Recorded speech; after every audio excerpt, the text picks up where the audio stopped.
Rain hammered against the hospital window. Louisa pressed her forehead to the cold glass, too exhausted to cry anymore.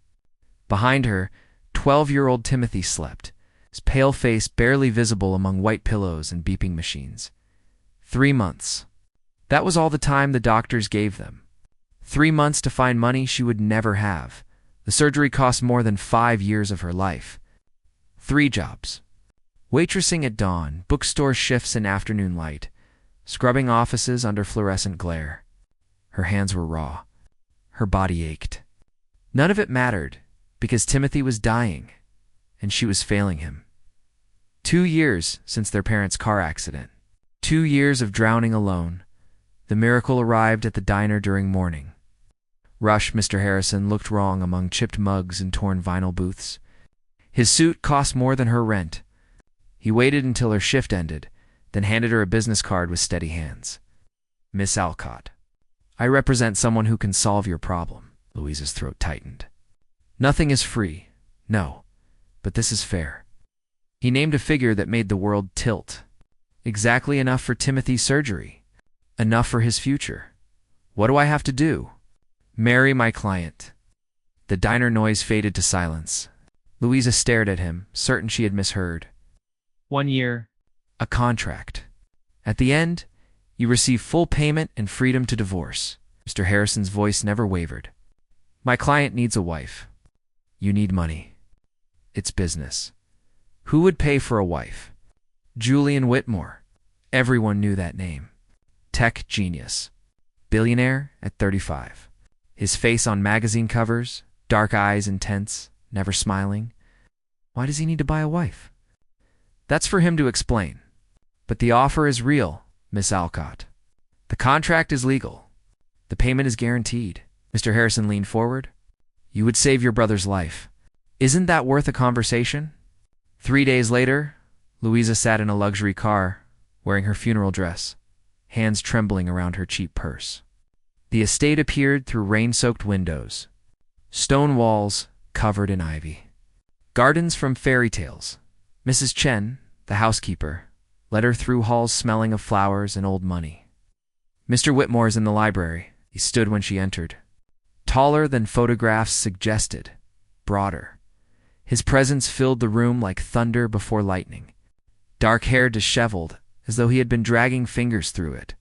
Eyes that saw too much. Miss Alcott. His voice was deep, surprisingly gentle. Thank you for coming. Louisa perched on the chair's edge. Julian remained standing, hands in pockets, looking almost uncomfortable.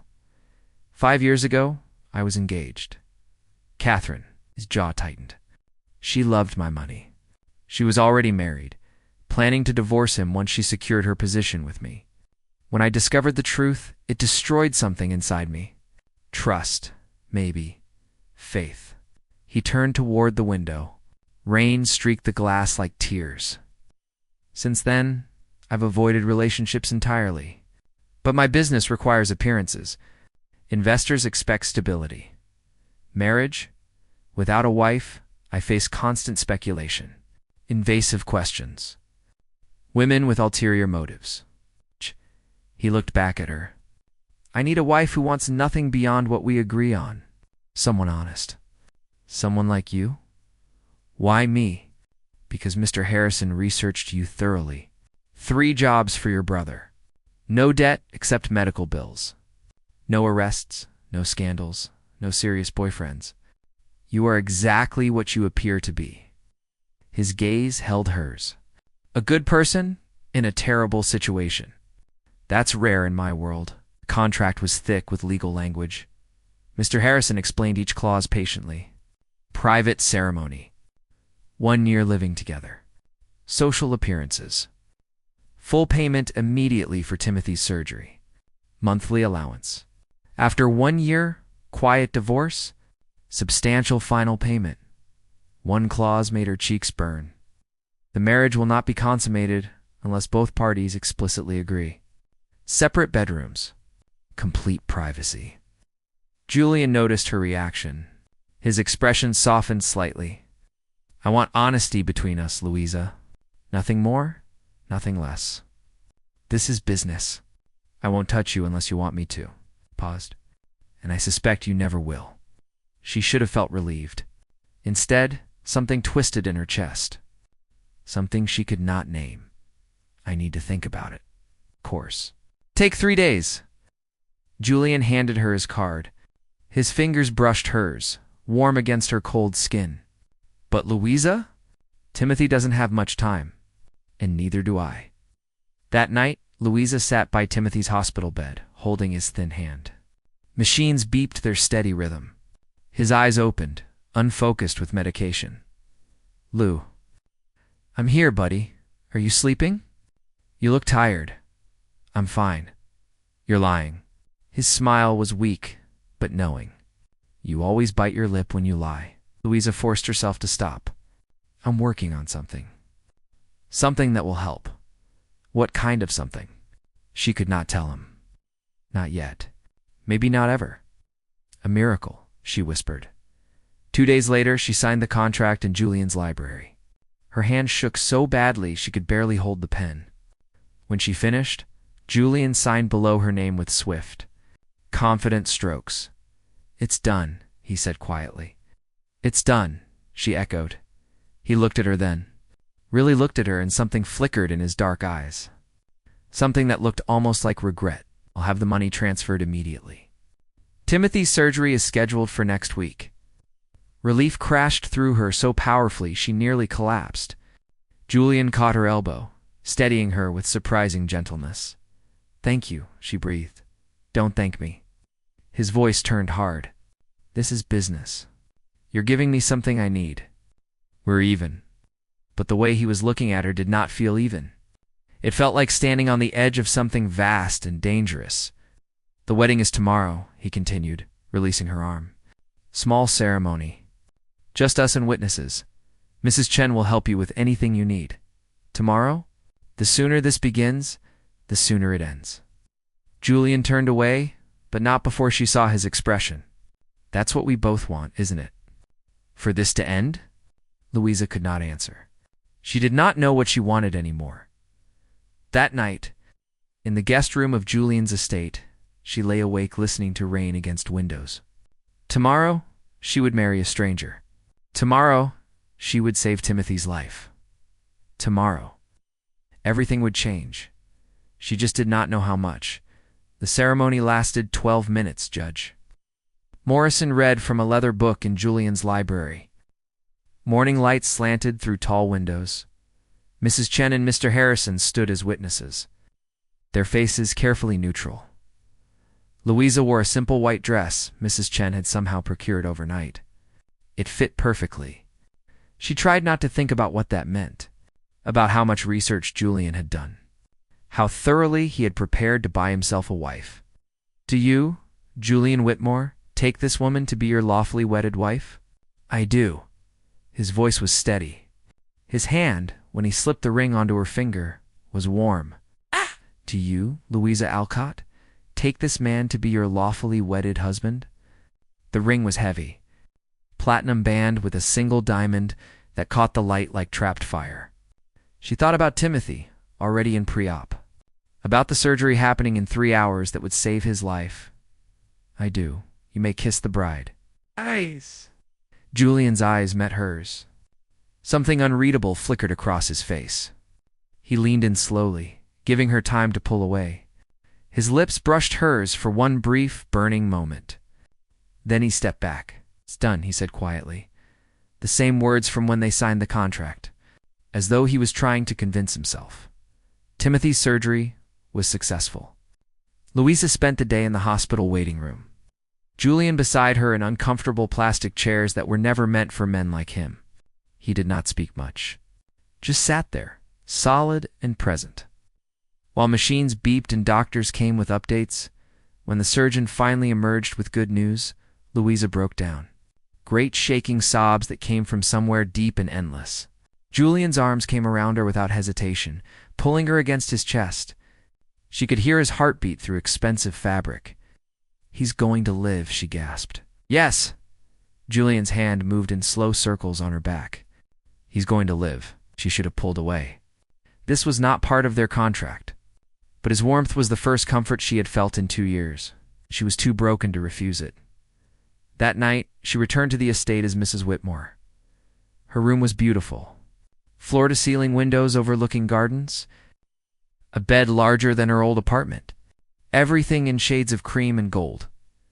Mrs. Chen had unpacked her few belongings, though they looked pathetic in the massive closet. Mr. Whitmore asked me to tell you that dinner is served at 7. If you wish to join him, Mrs. Chen said gently. But there's no obligation. I can bring something to your room. Louisa looked at herself in the mirror. Hair tangled from the hospital. Face pale and exhausted. She should hide. Should keep this arrangement as cold and distant as Julian clearly wanted. But something made her change into clean clothes. Brush her hair. Walk downstairs to the dining room. Julian stood when she entered. Surprise, crossing his features. I thought you would want to rest. I've been resting for 2 years. Louisa sat in the chair he pulled out for her. While Timothy was dying, I was too afraid to live. Maybe it's time I stopped being afraid. Something dangerous sparked in his eyes. Be careful what you wish for, Louisa. The table was set for intimacy. Candles, wine, food that looked like art, but Julian barely touched his plate. He watched her instead, his gaze tracking every movement. Why are you really doing this? She asked finally. The truth, not the practiced answer you gave me before. Julian's jaw tightened. He poured himself more wine, drank deeply. You want the truth? Fine. He set the glass down too hard. Catherine didn't just betray me.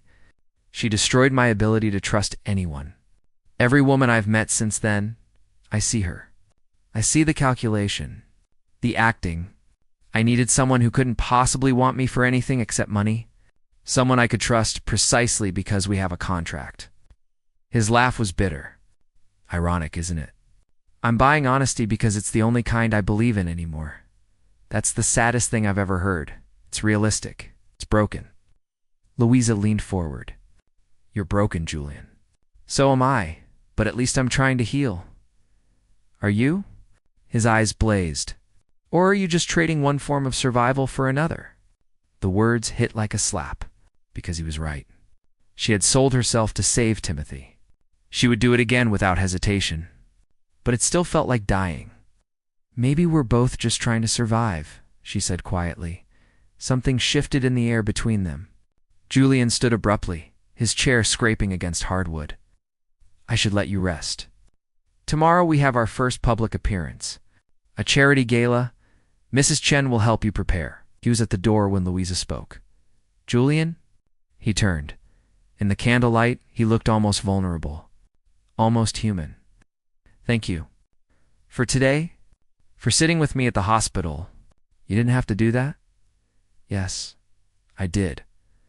His voice was rough. You're my wife now. Even if it's just business, I take my commitments seriously. He left before she could respond. Louisa sat alone in the vast dining room, candlelight flickering against mahogany and crystal. The ring on her finger felt heavier than before. She climbed the stairs to her beautiful prison. But as she passed Julian's door, she heard something that made her stop. Music, sad and haunting. Drifting from his room, she pressed her palm against the wood, feeling the vibration of the melody. On the other side, Julian sat at a piano she did not know he played, his fingers drawing sorrow from ivory keys to broken people in their separate rooms. Divided by a door and a contract, Louisa wondered which one of them would break first. Inside his room, Julian's hands stilled on the keys. He could feel her presence through the door like heat through wood. Could imagine her standing there, listening. He closed his eyes and forced himself to remember Catherine's betrayal. The lies. The calculation. How small and stupid he had felt when the truth emerged. Louisa was different, he told himself. Louisa was honest because she was paid to be. Nothing more. But when he had held her at the hospital, when she had broken in his arms, something inside him had cracked too. Something he had thought was safely sealed away. He stood from the piano and walked to the door, put his hand against it, mirror to where hers had been moments before. Through the wood, he whispered words she could not hear. I'm sorry. For what I'm about to do to you. For what I'm about to become, because tomorrow night, everything would change. Tomorrow night, he would learn if his new wife was as honest as he believed. Tomorrow night, he would test her in ways she could never anticipate, and if she failed, if she proved to be just like Catherine, it would destroy them both. The gala was a fever dream of champagne and diamonds. Louisa stood beside Julian, in a silver gown that cost more than her old car. Feeling like an imposter among Manhattan's elite, photographers flashed. Strangers congratulated them on their marriage with smiles that never reached their eyes. Julian played his part perfectly, hand at the small of her back, introducing her with pride that almost sounded real. But Louisa could feel the tension in his body. The way he watched her when he thought she was not looking, something was wrong. "You're doing wonderfully," he murmured during a waltz. Other couples swirled around them, but Louisa only saw his dark eyes, unreadable and intense. "I feel like everyone knows what? That this isn't real." His hand tightened on her waist. "It's real enough." A woman approached as the music ended. She was beautiful in the way expensive things are beautiful, cold and perfect and untouchable. "Julian, I heard you finally got married. I had to see for myself." Her smile was sharp. "I'm Catherine, by the way." An old friend. Louisa felt Julian turn to stone beside her. "Catherine." His voice could have cut glass. "I didn't know you were in New York. Oh, I make a point of keeping up with your life." Catherine's gaze slid to Louisa, assessing and dismissive. "How romantic." "A whirlwind wedding. Although I hear she was working 3 jobs before you found her. How fortunate for her." "That's enough," Julian said quietly. "Is it? I just think she should know what she's gotten herself into. You do have a history of poor judgment when it comes to marriage, darling." Louisa stepped forward before Julian could respond. "You're the woman who tried to steal from him while pretending to love him. I'd say his judgment has improved significantly." Catherine's smile turned venomous. "Oh, she has claws. How delightful. But tell me, Louisa, is it? What exactly are you pretending, love? Or just gratitude for the money?" The ballroom seemed to hold its breath. Louisa felt eyes turning toward them, phones lifting. This was about to become a spectacle. Julian took her hand. "We're leaving." They walked out together, his grip almost painful. The car ride home was silent. Julian stared out the window, jaw clenched, his whole body rigid with fury. "I'm sorry, Louisa," said finally. "For what?" "For whatever I did wrong. For embarrassing you in front of everyone?" He turned to her then, and the anguish in his eyes stole her breath. "Oh, you did nothing wrong. You defended me. No one has done that in 5 years." His voice cracked. "Catherine was right about one thing. I do have poor judgment. I thought I could do this. I thought I could keep this cold and simple. But I can't stop watching you, Louisa. I can't stop wondering if you're real or if I'm just fooling myself again." The car stopped in front of the estate. Julian did not move. "I need to know the truth. Before this goes any further." "What truth?" "Come inside. I'll show you." The library was dark except for firelight. Julian poured 2 glasses of whiskey with shaking hands. He gave one to Louisa, then pulled an envelope from his desk drawer. "Mr. Harrison conducted an investigation before I hired you. But I asked him to continue watching you, to make sure you were who you claimed to be." He held out the envelope. "This arrived today." Louisa's stomach dropped. "What is it?" "Open it." Side were photographs. Her at the hospital with Timothy. Her at her 3 jobs. Her at a meeting she did not remember. And then photographs of her with a man Louisa did not recognize. Sitting close in a coffee shop, his hand on hers, laughing together. "I don't understand. I don't know who that is. His name is Marcus Webb. You met with him twice last week, according to these. He's a journalist, Louisa. He specializes in exposing the private lives of wealthy men." The room tilted. "That's not possible. I never met anyone. I've been at the hospital or here." Then explain the photographs. "Can't. They're fake or it's someone else or I don't know, but it wasn't me." Her voice rose. "Why would I risk everything for Timothy by talking to a journalist?" "Money." Julian's face was stone. Marcus is known for paying sources. Maybe our contract wasn't enough. Maybe you wanted more. You actually believe that. I don't know what to believe anymore. Louisa set down her glass before she threw it. Her hands trembled with rage and heartbreak. I gave up everything for Timothy. My education, my future, my pride. I married a stranger to save his life. But I have never lied about who I am. She stepped closer to Julian, forcing him to look at her. If you think I'm capable of betraying you for money, then you don't know me at all. Which means this whole thing was pointless. You bought yourself a wife, but you're still just as alone as when we started. She turned to leave. Julian caught her wrist. Wait. For what? More accusations? More proof that you'll never trust anyone? No. His voice broke. For me to apologize? Because you're right. I'm so damaged that I'm destroying the one honest thing I've found in 5 years. Louisa pulled free. I need air. She walked into the gardens, rain starting to fall again. Cold drops that mixed with angry tears. Behind her, she heard Julian follow. Louisa, please, stay away from me. I can't. He grabbed her shoulders, spinning her around. Rain plastered his hair to his forehead. His eyes were wild. I can't stay away from you. That's the problem. This was supposed to be simple. Business. But I think about you every second. I watch you with Timothy and see real love. I listen to you defend me against Catherine and feel something I thought was dead. I'm terrified because every instinct tells me to push you away, but every breath I take pulls me closer. Then what do you want from me? The truth. Did you meet with Marcus Webb? No. Swear it. I swear on Timothy's life. I would never betray you. Julian stared at her, rain streaming down his face. Then he pulled out his phone with shaking hands and dialed. Listen, I need you to investigate those photographs again. Find out if they're doctored. Listen for a moment. No, I don't care what it costs. I need to know by morning, he hung up. You believe me? I want to believe you. That has to be enough for now.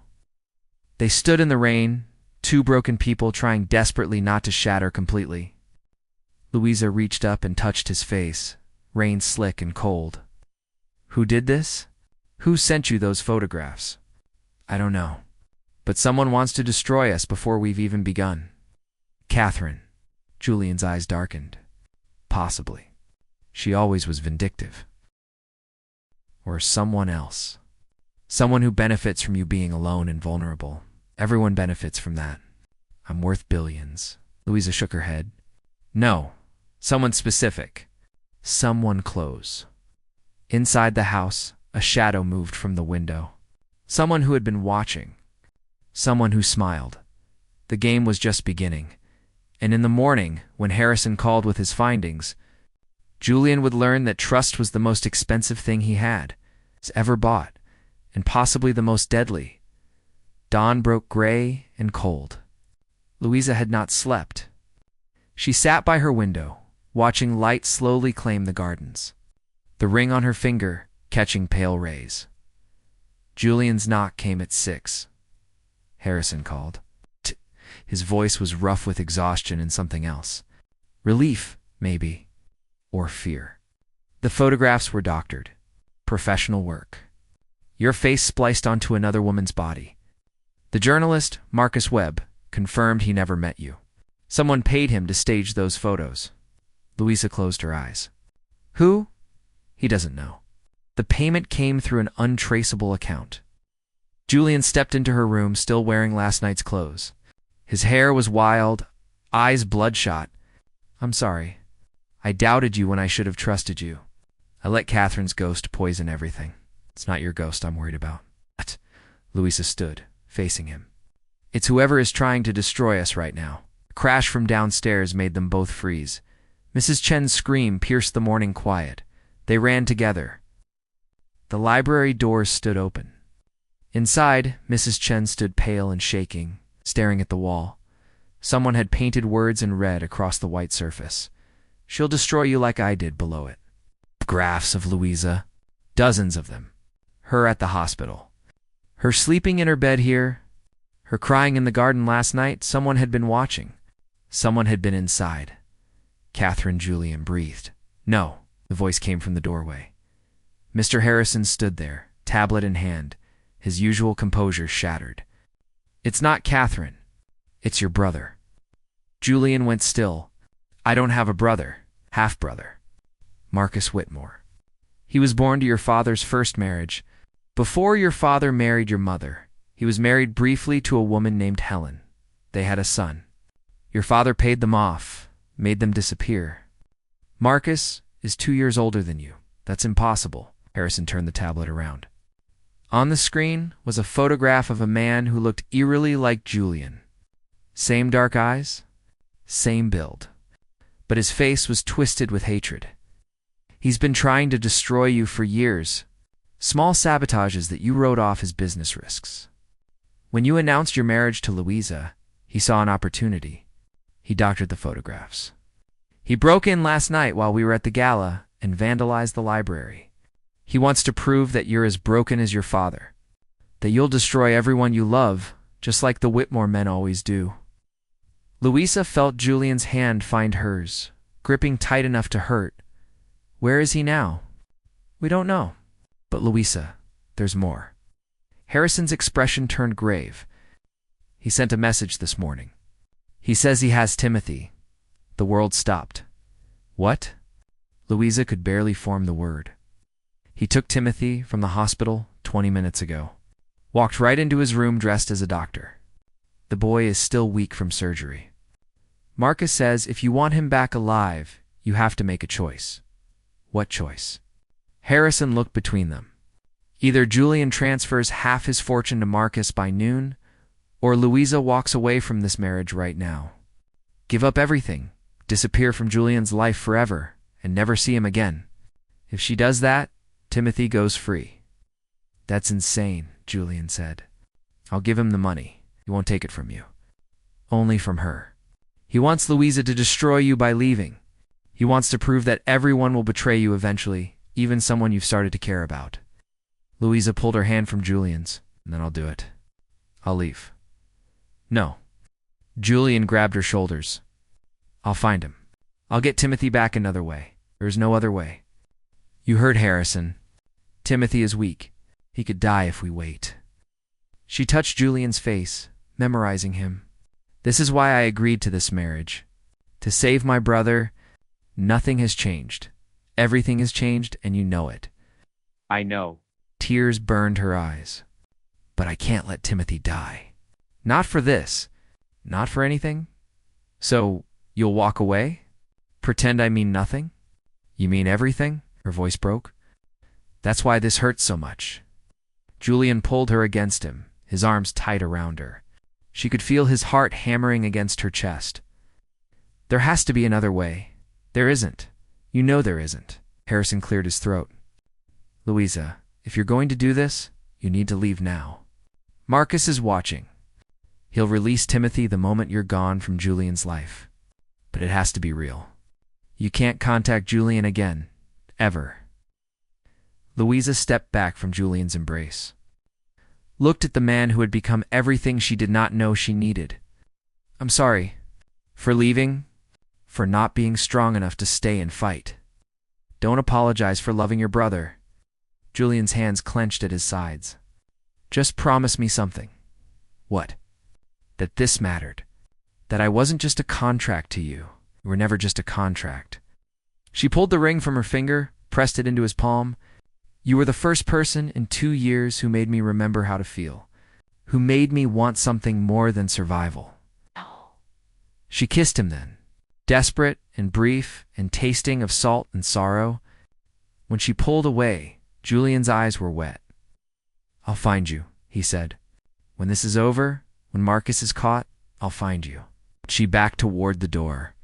Let me go, Julian. You'll be safer without me. Everyone will. I don't want safety. I want you. But Louisa was already running. Out the library, through halls that had briefly felt like home. Mrs. Chen pressed money into her hands, whispered blessings. Then Louisa was in a car, then gone. Julian stood in the library, Louisa's ring burning in his palm. Around him, Harrison was already making calls, trying to track Marcus, but Julian barely heard. 2 weeks ago, he had bought himself a wife to keep his heart safe. Now his heart was walking away. There was nothing he could do to stop it. In a warehouse across the city, Timothy sat tied to a chair, scared but alive. Marcus Whitmore stood over him, watching his phone. "Your sister really does love you," Marcus said. "She just walked away from everything to save you." "How touching." Timothy's jaw clenched. "She'll hate you for this." "No, she'll hate Julian. She always wondered if he could have done more to save you. And Julian will hate himself for letting her go. That's how the Whitmore men work. We destroy everything we touch." Marcus smiled. "My father taught me that before he paid my mother to disappear. Now I'm teaching Julian the same lesson." He unlocked Timothy's restraints. "You're free to go. Tell your sister that Julian Whitmore ruins everyone who loves him. Tell her she made the right choice." Timothy ran, but the damage was already done. 3 days later, Julian sat alone in his library. He had not eaten, had not slept. The police were searching for Marcus, but Julian knew his half-brother was too smart to be caught easily. Louisa was gone, vanished completely. Harrison's investigators could not find her. It was as though she had never existed. Julian looked at the ring in his hand, then at the red words still staining his wall. Maybe Marcus was right. Maybe the Whitmore men did destroy everyone they loved, but Julian refused to believe Louisa's story ended. Here he just had to figure out how to write a different ending before it was too late for both of them. 6 months passed like winter. Louisa worked at a small bookstore in Portland. Far from New York and Julian's world, Timothy was healing well, living with her in a tiny apartment above the shop. He asked about Julian sometimes. She never knew how to answer. "Do you miss him?" Timothy asked one gray afternoon while rain drummed against windows. Louisa shelved books without looking at her brother. "It doesn't matter. That's not an answer. It's the only one I have." She had tried to forget, tried to convince herself those few weeks were a dream. But Julian haunted her. His voice in quiet moments, his hands in her sleep, the way he had looked at her in the rain, broken and desperate and real. The bell above the shop door chimed. Louisa turned with her practiced smile. It died when she saw who stood there. Julian looked different, thinner, hair longer, dark circles under eyes that found her across the room like coming home. "How did you find me?" Her voice came out strangled. "I never stopped looking." He moved toward her slowly, as though approaching something wild that might bolt. "It took 6 months for investigators and breaking about a dozen privacy laws. But I found you. You shouldn't be here. Probably not. But I'm here anyway." Timothy appeared from the back room, freezing when he saw Julian. Then his face split into a grin. "Mr. Whitmore, you came." "You knew?" Louisa stared at her brother. Timothy had the grace to look sheepish. "He's been sending me emails, making sure I was recovering okay. Making sure you were okay too, even though you wouldn't talk about him. You've been talking to my brother behind my back?" "He's 12 and was kidnapped because of me," Julian said quietly. "I wanted to make sure he was all right. That's all." "It's not all," Timothy interrupted. "Tell her the rest." Julian's jaw tightened. "Marcus is in prison. He was arrested 4 months ago, trying to sabotage another one of my business deals. He confessed to everything. The photographs, breaking into the house, taking Timothy. He's looking at 15 years. Louisa's knees went weak. "Why didn't you tell me?" "Because the deal was that you leave my life. I honored that. Even though it destroyed me, took another step closer. But Timothy reached out to me 3 weeks ago. Said you were barely sleeping. Barely eating. That you cried when you thought he couldn't hear." "Timothy." Heat flooded her face. "It's true," her brother said stubbornly. "You're miserable. And if Mr. Whitmore came all this way to fix that, you should let him." He disappeared into the back room before Louisa could protest. Silence filled the bookstore. Just rain and breathing and 6 months of unsaid words.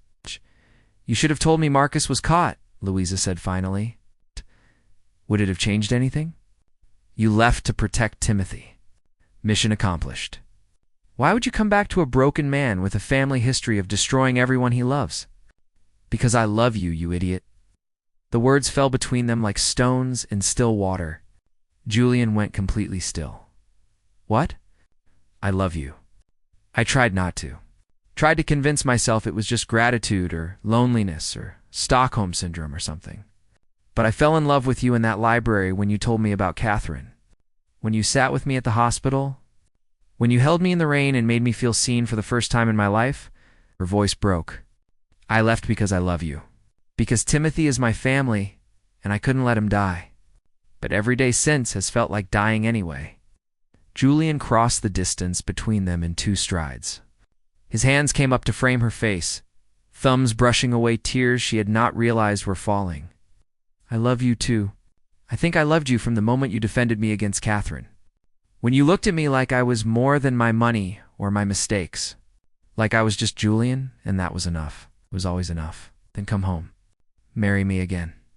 Not for a contract or for Timothy's surgery or for anything except this. He pulled the ring from his pocket. The same ring she had given back 6 months ago. Marry me because you love me. Because I love you. Because we're both broken, but maybe together we can be whole. What about Marcus? What about your trust issues? Marcus is gone. And my trust issues. Julian smiled, though his eyes were wet. They're still there.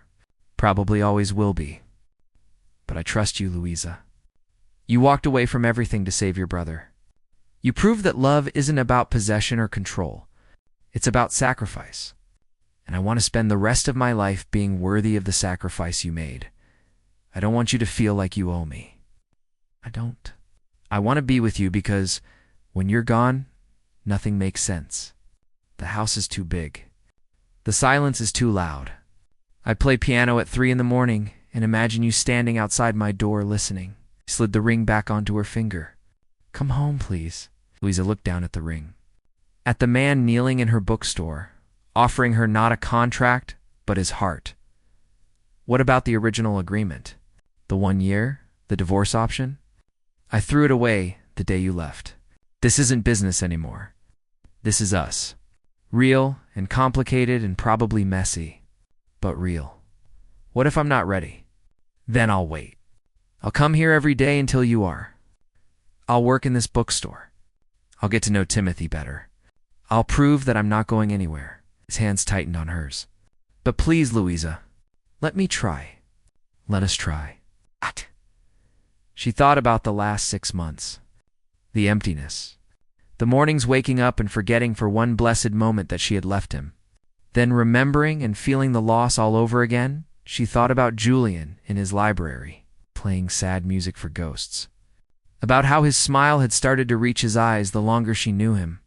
About standing in the rain, broken together, okay? Yes, I'll come home. I'll marry you again. For real this time. She pulled him up into her arms, into the kiss she had been dreaming about for 6 months. I love you, Julian Whitmore. All your broken pieces and trust issues and stupid self-sacrificing tendencies. He laughed against her mouth. Actually laughed. I love you too. All your stubbornness and fierce loyalty and the way you bite your lip when you're lying. I don't do that. You're doing it right now. Timothy's voice came from the back room. Are you two done being dramatic? Because I'm hungry, and if we're moving back to that massive house with the amazing kitchen, I want to go now. They pulled apart, both laughing and crying. Julian called for his car. Mrs. Chen, apparently waiting nearby just in case, appeared within minutes with happy tears and fierce hugs. 1 week later, they married again. This time in the garden Julian had built for her, with Timothy as best man and Mrs. Chen crying in the front row. This time when the officiant said they could kiss, Julian did not hold back. He kissed her like she was air and he was drowning. Like she was home. I love you, he whispered against her lips. No, she whispered back. I love you too. 6 months after that, Timothy walked Louisa down the same garden aisle. Not for a wedding, but for the vow renewal they had planned together. Julian had insisted. Said he wanted to marry her again and again until she believed he meant it. She believed it now. believed it in the way. He brought her coffee every morning. In how he sat with Timothy helping with homework. In the music he played at night, no longer sad but hopeful. In the way he looked at her across crowded rooms like she was the only person who mattered. They were not perfect. Trust was still hard sometimes.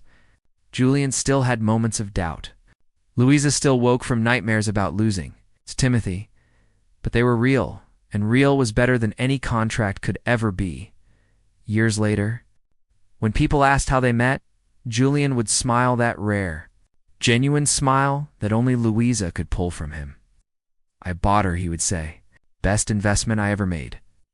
And Louisa would roll her eyes and correct him. He bought a wife, but he got a family, and love he didn't know he deserved. "I deserved you," Julian would always argue. "No," Louisa would say, taking his hand, "but you earned me, and I earned you, and that's better." In the end, they learned that love was not about perfection or pretty promises. It was about choosing each other every day, about sacrifice and trust and standing together in the rain. They learned that sometimes the best things in life came from the most unexpected places, and sometimes, just sometimes, buying a wife could lead to finding a soulmate. The end.